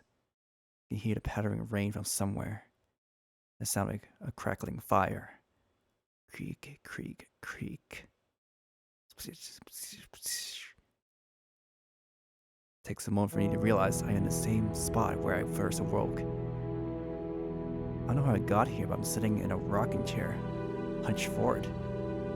It feels like someone filled with rocks, having difficulty focusing. My joints are creaking. I feel like I'm going to vomit. Suffocating odor hangs over the room.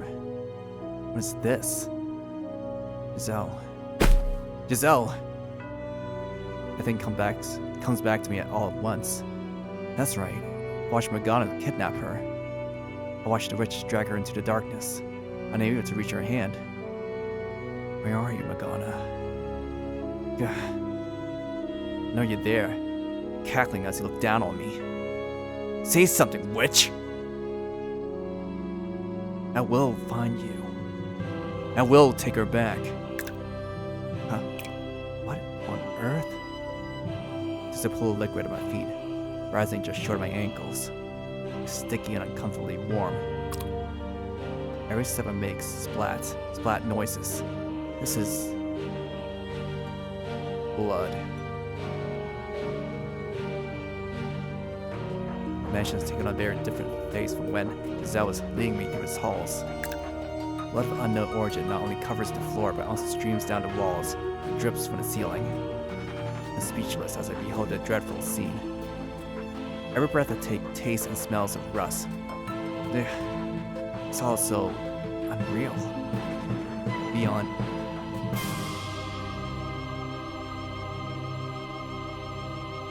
Beyond my comprehension. All I could do is stare, aghast. I feel like I might pass out.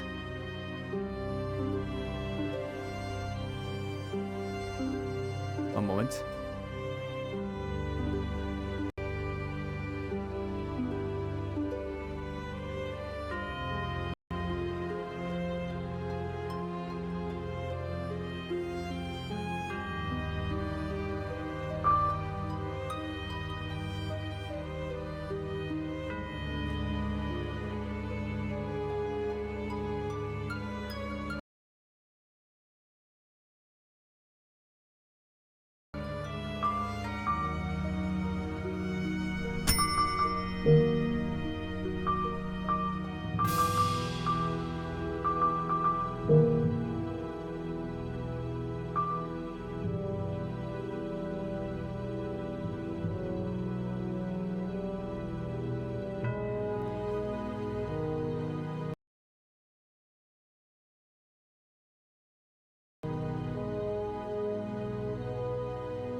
Everything's gotta be weird.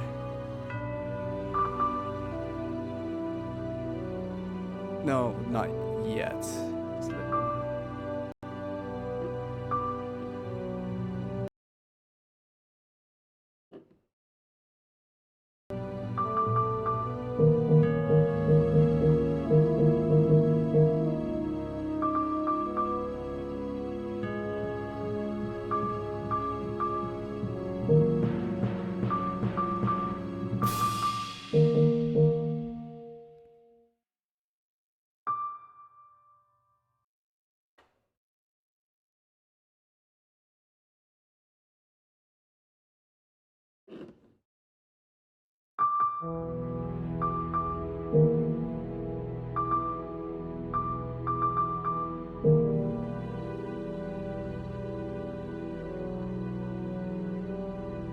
Are you seeing this? Same twisted nightmare as me? An image of her floating alone. Ugh.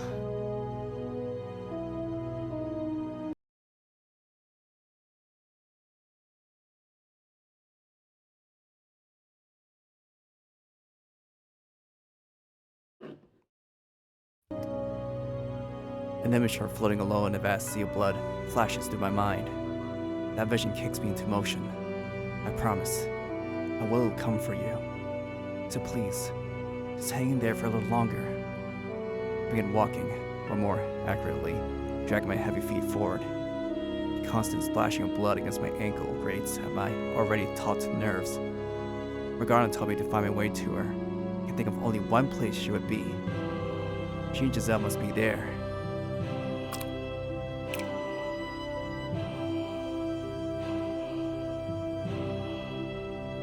The stained glass windows splattered with blood too.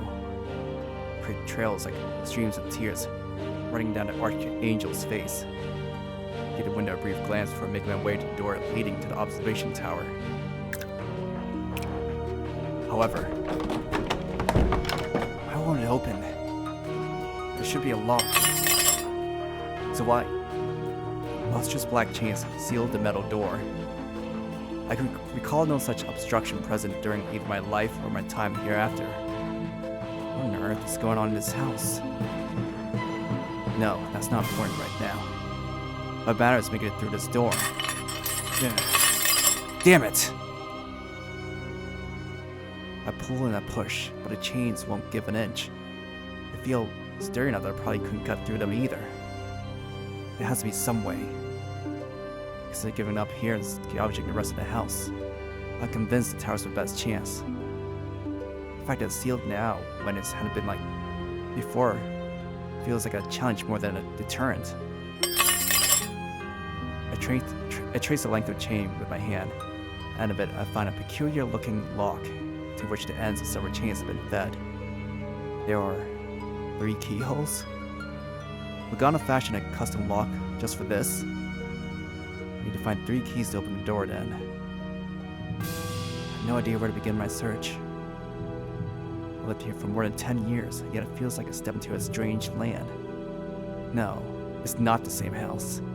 Searching blindly is only going to waste time.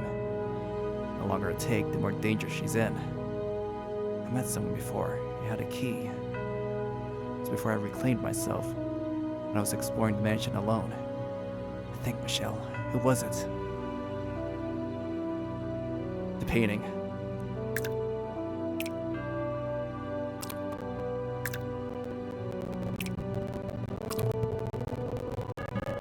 Like everything else in the house, the painting is covered in blood. It depicts a serene, rural landscape only makes the contrast so much grimmer. I remember talking to this painting, assuming I wasn't hallucinating. I have a question for you. Are you awake? Please, wake up. Justin, get ready. Can you hear my voice? Please, say something. You reside here in the house, like the witch, don't you? You've been here with her all this time, haven't you? You must know how to get into the observation tower. About the 3 keys I need to open the lock. I need to get into the tower. Please, tell me where I can find the keys. Say something, damn it! Answer my question! Huh?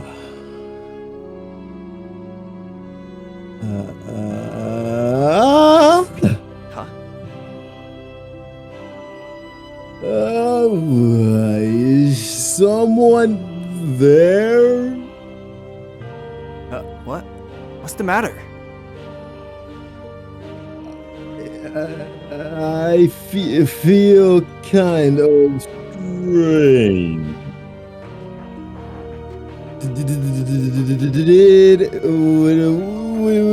Let's do something to me. Please, get a hold of yourself. Everything is red. I can't stand it. I don't remember using that color. Reach my hand up to try to wipe as much of the blood off the canvas as possible. I can't even smear it with my sleeve, let alone get it off. You're wasting your time. But it's the thought that counts. You had a question for me. Go on. I'm listening. He's painting his own on which side then. The door to the observation tower has been locked. Need to gather 3 keys, I think. It's my assumption since the lock has 3 keyholes. Do you know of any such keys? If so, could you tell me where they might be? Keys? Keys. Please, stay with me. You're the only one I can ask for help. Keys.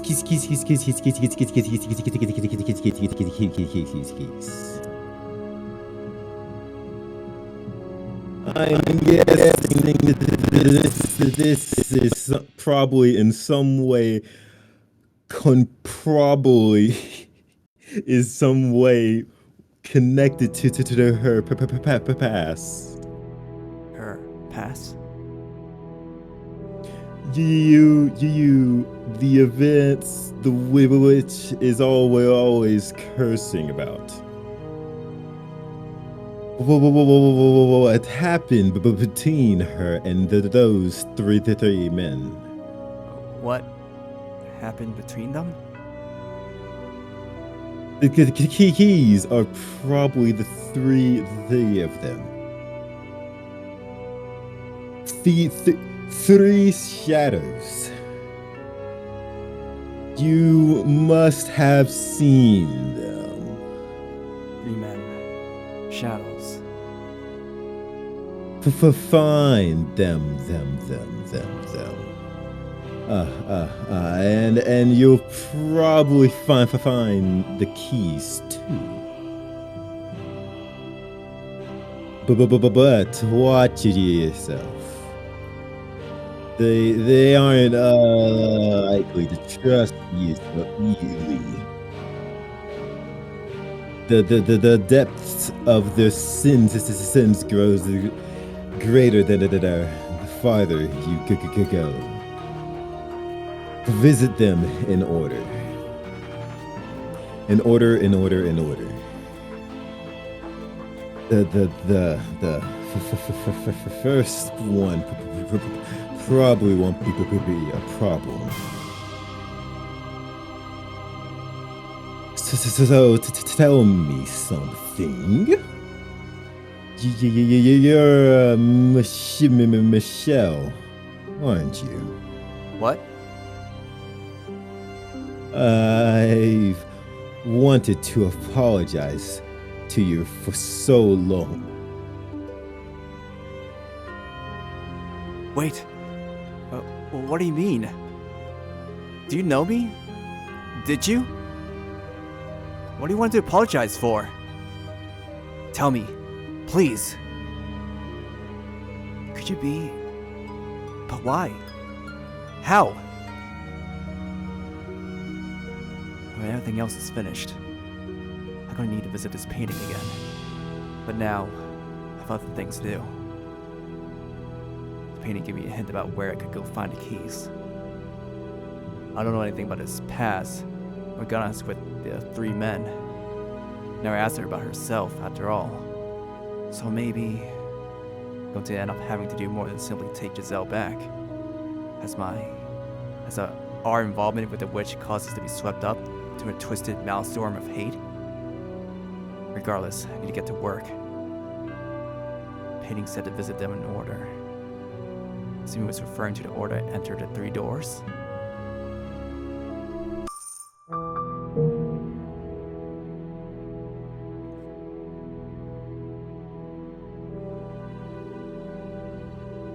I make my way to the rose garden. The corridor leading there is a mess, and wooden doors rotting away. I smell the flowers on the other side. Everything is different from when I was alive. When Giselle planted and raised that single rose.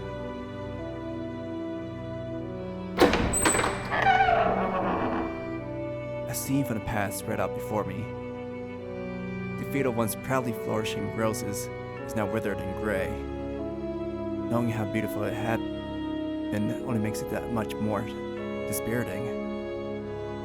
A bitter breeze brushes past me. Solitude hangs over the garden like a thick fog, eating away at me. Noah? This isn't what I wanted. Someone get me out of here. Oh, God. Tell me, it's not all my fault. The young man in shadow stands off to the side, muttering listlessly to himself. I recognize his voice. Do you have the key? The boy and I have never met. I feel like I've known him quite well. Like I've been acquainted for many years. I know how polite and mild-mannered he is. I know how kind and how vulnerable, how human his heart is. However, very little of that boy seems to remain. This isn't what I wanted. Oh, God. Please, answer me. Someone get me out of here. Tell me, it's not all my fault. Answer me, Mell Rhodes. I know that's you. Huh? As soon as I said the shadow's name, he turns to face me. I still can't make out much detail. He seems slightly less tenuous now. Who are you? How do you know my name? My name's Michelle. I once lived here in this mansion. Michelle. I know that name. I know it very well. But something's not right. You look different from the Michelle I remember. I'm not the Michelle you know. Our names simply sound the same. Oh. That makes sense. She would never come see me. I have a question for you. Do you have the key to the observation tower? I do. Would you please give it to me? I need to get into the tower. And what do you need there? One moment.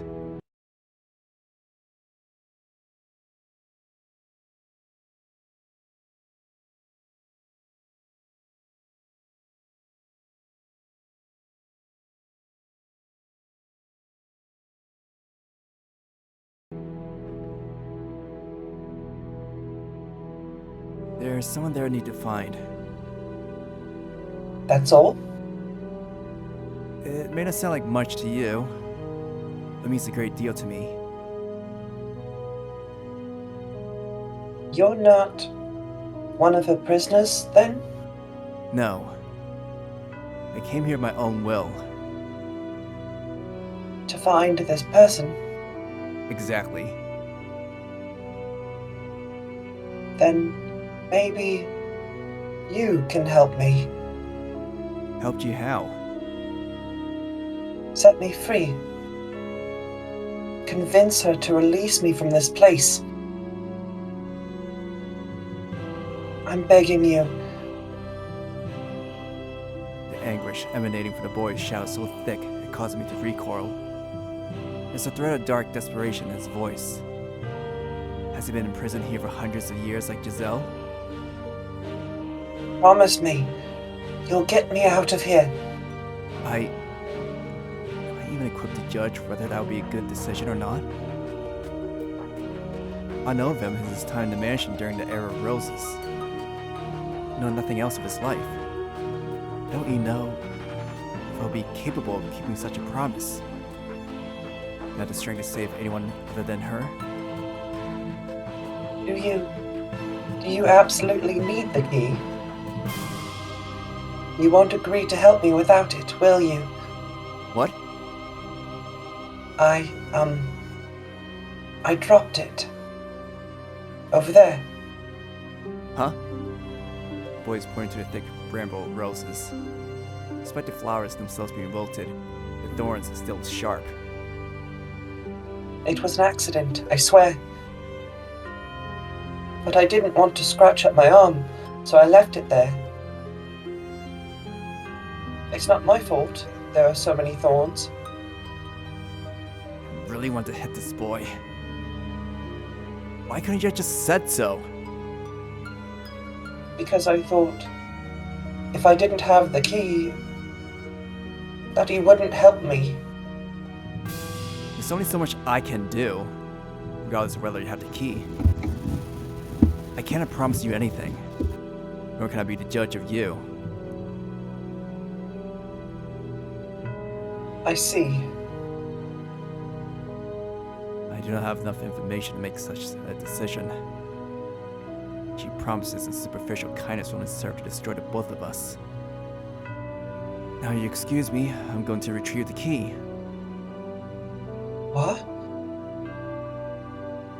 You'll never get it out of those thorns. I don't care if it's at the bottom of the ocean. I will have that key. You're wasting your time. I approached the bramble, reaching out for it with my right hand. From behind me, I could sense the boy watching. First, I attempted to spread a tangled, thorn-ridden stem so I can put my arm in without injuring myself. But it seemed to be made of iron rather than plant. My efforts proved mostly fruitless. The only opening is barely large enough to fit an arm in, and resembles the toothed mouth of a beast. Looking around the garden, I can't find anything that looks remotely useful. I guess my only option is reaching in. That's not going to stop me. I leaned down, inserted my right arm into the thorny cavern. Immediately, they began ripping my sleeve and gashing at my flesh. Blood spills down my arm. I'm long since dead, no longer human, but the pain is still agonizing, still very much real. Giselle, she doesn't bleed, she doesn't feel pain. I'm gonna have the same as her then? That doesn't matter right now. Focus on getting the damn key. Streams of crimson spread through the steel-like tangle, gnawing at my arm like a ravenous animal. Where the hell's the key? Thorny stems are twisted and layered so thick I can't see inside at all. As I dig around blindly, I start losing feeling in my arm. It's an endless deluge of pain. Hey, cut it out. You're going to lose your arm. I will not stop until I have the key. Don't ask me for help. I wasn't even considering it. Collect what remains of my gradually fading sensation and focus it into my fingers, praying even one of them would brush against the key.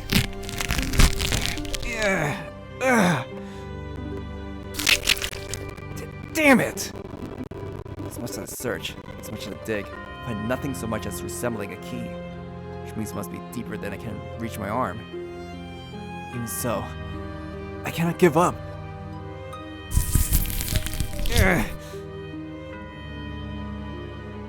Hey, Please, be quiet right now.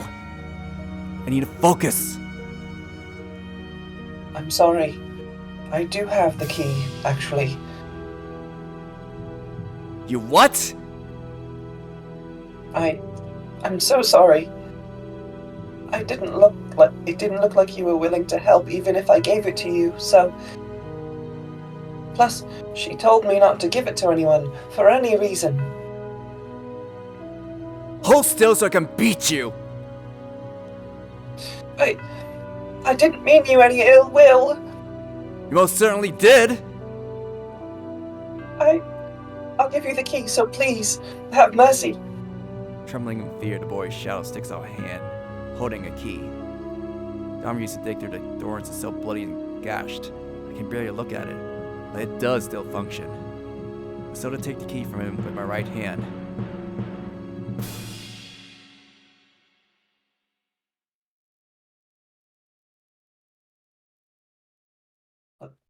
Why couldn't you use your other hand?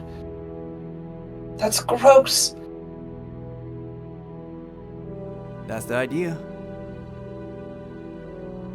You're kind of a jerk, you know. That's a laugh coming from you. Do you have any idea how much that hurt? I know. I'm sorry, really. But hey, you're alive, so no big deal, right? But wait. Can you actually say either of us are alive? I don't even know anymore.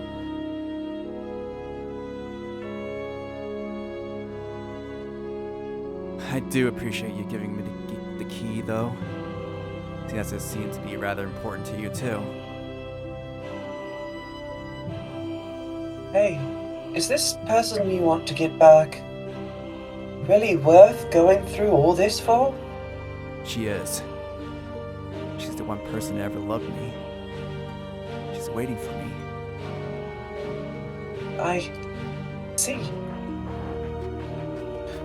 You know, I had someone that meant a lot to me too. My sister. Which one? Which? The one with flaxen hair, like me. If you happen to see her, do something nice for her, please. That... who would say it's your responsibility? Yeah, you're right. I'll keep it in mind. Thanks. The tale witnessed, the boy pushed his sister away. For understandable reason, admittedly. And now he seems to bear no grudge for her. Something else happened between them? If it did, I don't have time to ask about it. I'll be on my way. Alright. Take care. There are 2 more keys. Watch out though. They're not the most friendly people. And they'll probably be even more enraged locked up like this. I appreciate the warning. If only someone like you had shown up sooner and taken the keys from us. Goodbye. After bidding me farewell, the boy's phantom dissipates into the shadows of the rose garden. And he's gone back to mindlessly muttering his regrets. I should get going.